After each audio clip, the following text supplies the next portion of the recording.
یہ کوئی کہے کہ معصوم نے یہ پیغام دیا ہے اور اپنے لفظوں میں کہے تو ان الفاظ کی کوئی اہمیت نہیں ہے.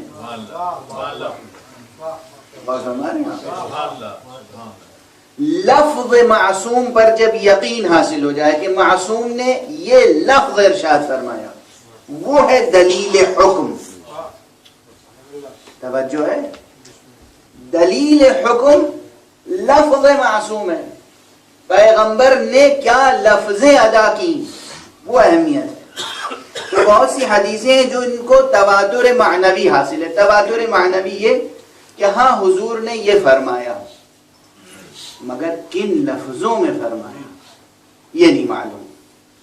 توجہ ہے, یہ وہ حدیث ہے جو انہی لفظوں کے ساتھ نقل ہوئی ہے. کیا الفاظ ہیں؟ من کنت مولا فہذا علی مولا. آپ سب کو یاد ہے. بحمد اللہ, ہمیں اس پہ کوئی شرمندگی نہیں ہے, کوئی معذرت کرنے کی ضرورت نہیں ہے. ہمیں جس طریقے سے کلمہ لا الہ الا اللہ یاد ہے,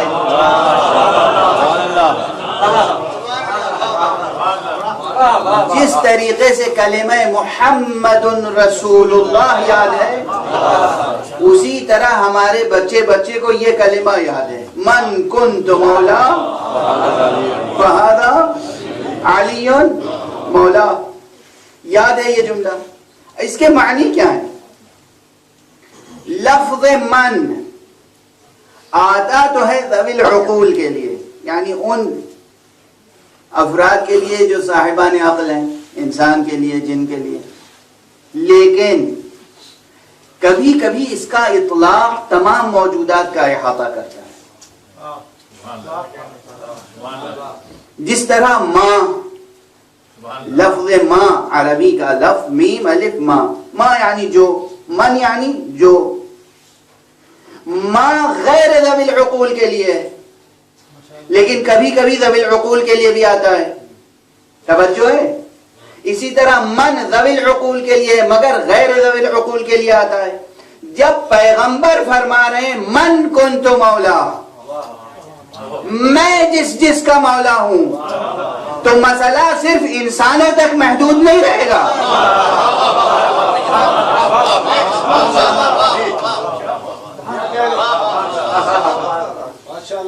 جہاں جہاں تک دائرے ولایت مصطفیٰ ہے وہاں تک دائرے ولایت مرتضیٰ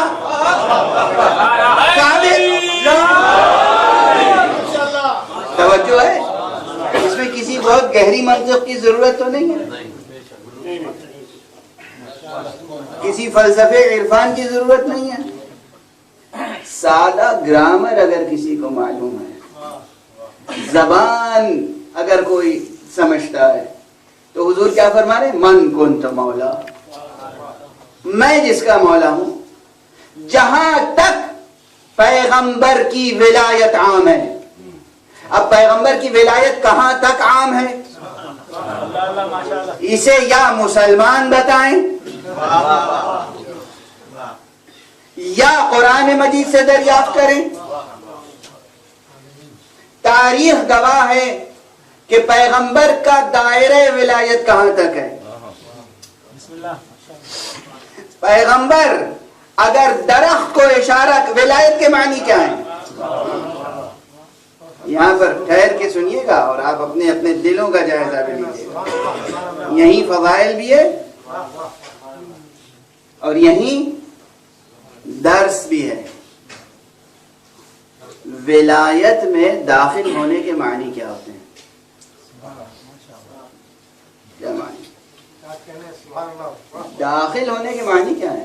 ہم ولایت امیر المومنین میں داخل ہیں.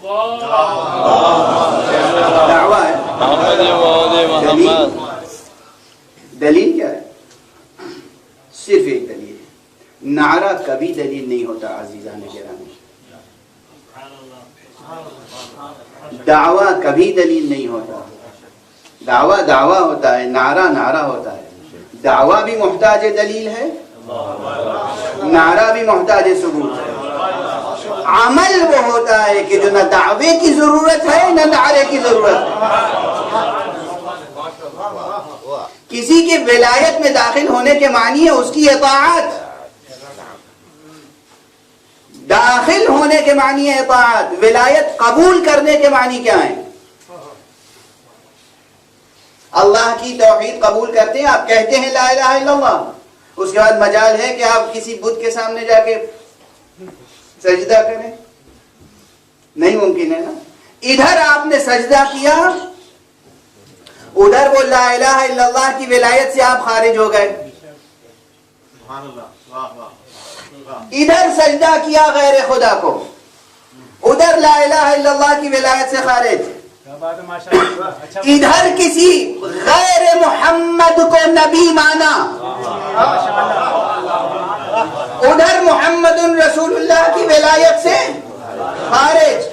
اور یہاں لطف یہ ہے کہ اگر محمد رسول اللہ کی ولایت سے خارج ہوئے تو لا الہ الا اللہ کی ولایت سے بھی خود بخود خارج۔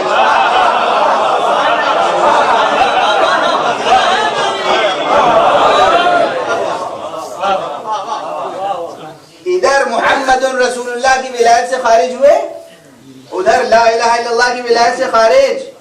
توجہ ہے؟ تو ولایت قبول کرنے کے معنی ہے اطاعت، صرف نعرہ نہیں۔ معلوم لا الہ الا اللہ کہہ رہے ہیں اور بیٹھے ہیں کہاں؟ شیو جی کی مورتی کے سامنے بیٹھے ہیں، یا گنیش جی کی مورتی کے سامنے بیٹھے ہوئے، اور ساری وہ عبادتیں بجا لا رہے ہیں جو کافر بجا لاتے ہیں، بت پرست، اور پڑھ رہے ہیں کیا؟ لا الہ الا اللہ۔ یہ لا الہ الا اللہ قبول ہوگا؟ نہ صرف یہ کہ قبول نہیں ہوگا بلکہ موجب عتاب بھی ہوگا، موجب عذاب بھی ہوگا، عذاب بڑھتا چلا جائے گا۔ تو یہ اس قدر 2-2-4 کی طرح کی بات ہے کہ جس میں کسی کے لیے جائے بحث نہیں ہے۔ ولایت میں داخل ہونے اور ولایت کو قبول کرنے کے معنی ہے اطاعت، ولایت میں داخل ہونے اور ولایت کو قبول کرنے کے معنی ہے عمل۔ توجہ ہے؟ اس لیے کہ لفظ کی یہاں کوئی اہمیت نہیں ہے، معصوم کی طرف سے لفظ کی اہمیت ہے، بندے کی طرف سے عمل کی اہمیت ہے۔ کسی کے پاس زبانی نہ ہو، گونگا ہو، کلمہ ادا کر سکتا ہے؟ لا الہ الا اللہ پڑھ سکتا ہے؟ یہ آواز نکال سکتا ہے لا الہ الا اللہ؟ گونگا ہے، گونگا ہے۔ تو کیا جتنے گونگے ہیں وہ سب غیر مسلم ہیں؟ ان کا اسلام ثابت نہیں ہے، ایمان ثابت نہیں ہے۔ بندے کی طرف سے لفظ کی اہمیت نہیں ہے، حقیقت و معنی لا الہ الا اللہ سمجھ میں آ جائیں اور سجدے میں جھک جائے بس وہ مومن، چاہے زبان سے لا الہ الا اللہ کہے یا نہ کہے، جب پورے وجود سے لا الہ الا اللہ کہہ رہا ہے تو پھر زبان سے لا الہ الا اللہ کی اہمیت کہاں ہے؟ لا الہ الا اللہ زبان سے صرف اس سے مطلوب ہے جس کے پاس زبان ہو اور زبان آزاد ہو۔ توجہ ہے، زبان ہو، زبان آزاد ہو، زبان بھی مکلف ہو۔ مکلف کے معنی سمجھتے ہیں نا، یعنی اللہ کی طرف سے تکلیف دی گئی ہو کہ تمہیں یہ بھی کہنا ہے۔ کبھی کبھی صرف کچھ کرنے کے لیے حکم دیا جاتا ہے، کہنے کے لیے نہیں۔ روزہ حکم رب ہے یا نہیں؟ روزہ عبادت ہے یا نہیں؟ روزہ تقاضا لا الہ الا اللہ ہے یا نہیں؟ روزہ کرنے کی چیز ہے یا کہنے کی؟ نیت بھی تو کرنا زبان سے شرط نہیں. کسی توضیح المسائل میں ہے کہ یہ نیت زبان سے کرنی ہے کہ میں روزہ رکھتا ہوں واجب قربتاً اللہ؟ نہیں. کبھی کبھی صرف کرنے کا حکم ہوتا ہے، کہنے کا نہیں. کاش یہ بات سمجھ میں آ جائے، کاش یہ بات سمجھ میں آئے. جس طرح ولایت حق سبحانہ و تعالی میں کبھی کچھ کہنے کا حکم ہے، کبھی کچھ کرنے کا حکم، کبھی دونوں تکلیفیں ساتھ ساتھ ہیں. مثلا نماز، رکوع میں جھکنا بھی ہے، زبان سے کچھ کہنا بھی ہے. تو کبھی صرف کہنا ہے، کبھی صرف کرنا ہے، کبھی کہنا بھی ہے، کرنا بھی ہے. تو ہر عمل، ہر حکم کے اپنے حدود ہیں، اپنے تقاضے ہیں. توجہ ہے؟ جس طرح ولایت حق سبحانہ و تعالی لا الہ الا اللہ کہنے کے ساتھ ساتھ تینوں طرح کی تکلیفیں آتی ہیں. کبھی کچھ کہنا ہے، کبھی کچھ کرنا ہے، کبھی کہنا بھی ہے، کرنا بھی ہے. توجہ ہے؟ اسی طرح محمد رسول اللہ کہنے کے ساتھ ساتھ کبھی کچھ کہنا ہے، کبھی کچھ کرنا ہے، کبھی کہنا بھی ہے، کرنا بھی ہے. اسی طرح علی ولی اللہ کہنے کے ساتھ ساتھ علی ولی اللہ صرف کہنا نہیں ہے، کہنا ہے، کہیں کہیں نہیں کہنا ہے. جہاں کہنا ہے وہاں کہنا ہے، جہاں نہیں کہنا ہے وہاں نہیں کہنا ہے. جہاں کرنا ہے وہاں کہہ کر نہ ٹالو.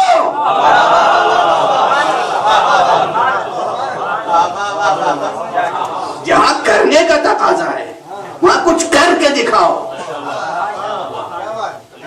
جہاں کرنے کا حکم ہے وہاں کچھ عمل سامنے آنا چاہیے. بہرحال خلاصہ اس بحث کا یہ ہے کہ ولایت کو قبول کرنے اور ولایت کے داخل ہونے کی پہچان صرف ایک ہے، وہ ہے اطاعت، عمل. پیغمبر کی ولایت کا دائرہ کہاں کہاں تک ہے؟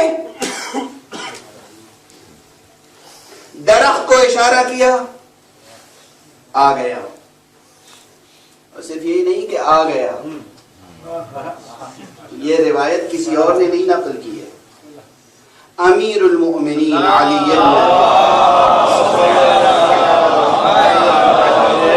علیہ الصلوۃ والسلام سے یہ روایت ہے، اور نہج البلاغہ میں بھی ہے اور دوسرے مقامات پر بھی ہے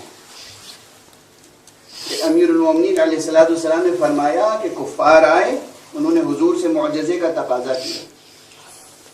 حضور نے کہا وہ سامنے جو درخت ہے اسے بلاؤں، تم مانو گے؟ ان کا تقاضا یہی تھا. کہا جی ہاں. درخت کو قریب بلا، اشارہ کیا. وہ درخت اپنی جڑوں کے ساتھ، زمین سے درخت جڑوں کے ساتھ اکھڑ کے اور اس طرح آگے بڑھا جیسے کوئی غلام آگے حضور کے سامنے آ کے کھڑا ہو گیا. اس کے بعد حضور نے کہا وہیں چلے جاؤ پہلی حالت پر. کسی جمع جمائے پربار و پر سایہ درخت کو اکھاڑ لینا تو آسان ہے،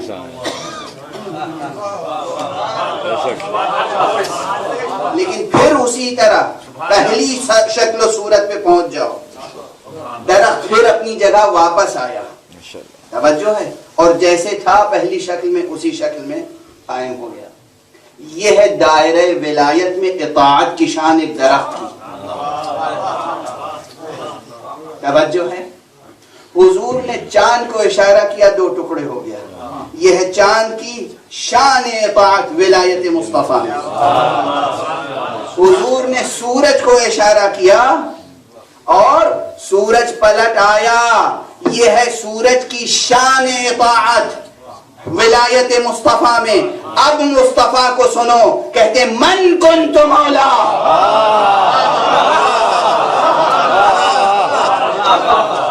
من کنت مولا فہذا علی مولا.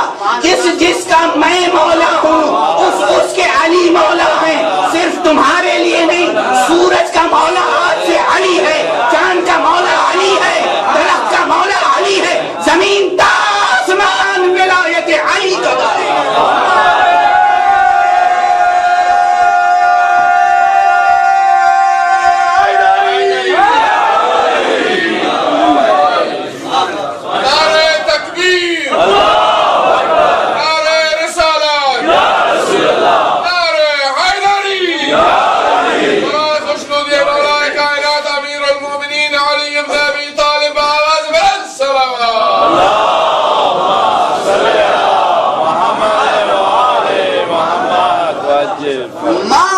اللہ جو کچھ ہے،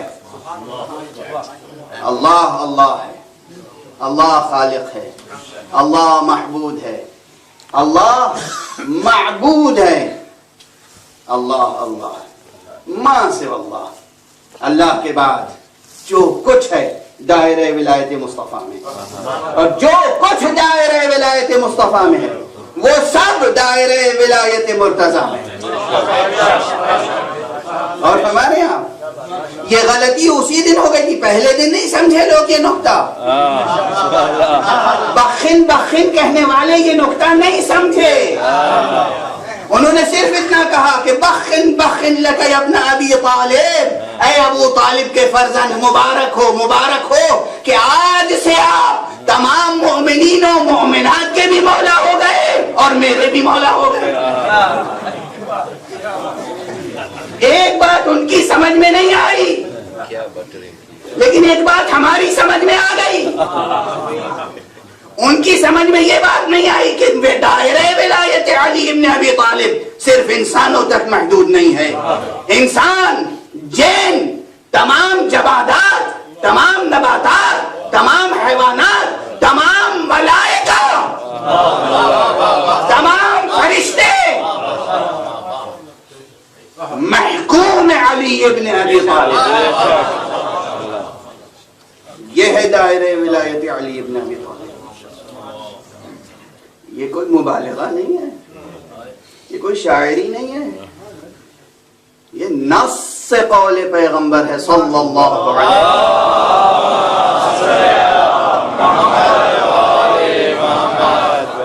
وسلم۔ من کنت مولا فہذا علی مولا۔ اور اسی کے ساتھ ساتھ ظاہر ہے کہ یہ تو صرف ایک فقرے سے بات نکل آئی، جب میں نے کہا کہ وقت اپنی رفتار سے آگے بڑھا، مگر ہم جس کی ولایت میں ہیں وقت اس کا محکوم ہے۔ چونکہ میں نے کہہ دیا تھا وقت اس کا محکوم ہے، تو اب یہ دلیل پیش کرنا ضرورت تھی کہ دلیل پیش کروں کہ وقت محکوم علی ہے، وقت محکوم علی ہے۔ اور جب وقت محکوم علی ہے، کیسے وقت محکوم علی ہے یہ بحث الگ ہے۔ اولاً وقت سمجھیے کیا ہے، پھر سمجھیے گا کہ کس طرح سے وقت محکوم علی ہے۔ اسی لیے بعض روایتیں ہیں اور ہمارے اعتبار سے تو صحیح السند روایتیں ہیں کہ امیر المؤمنین علی ابن ابی طالب علیہ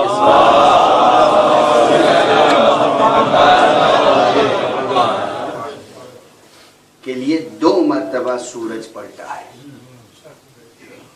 ایک مرتبہ حیات پیغمبر میں دعائے پیغمبر سے، دوسری مرتبہ بعد پیغمبر دعائے امیر المومنین۔ اور یہ دوسری مرتبہ سورج کا پلٹانا اس لیے ضروری تھا تاکہ یہ ثبوت فراہم ہو جائے کہ من کنت مولا فہذا علی مولا، دلیل قائم ہو جائے کہ اگر پیغمبر کی دعا سے سورج پلٹا تھا تو علی کی دعا سے بھی سورج پلٹا۔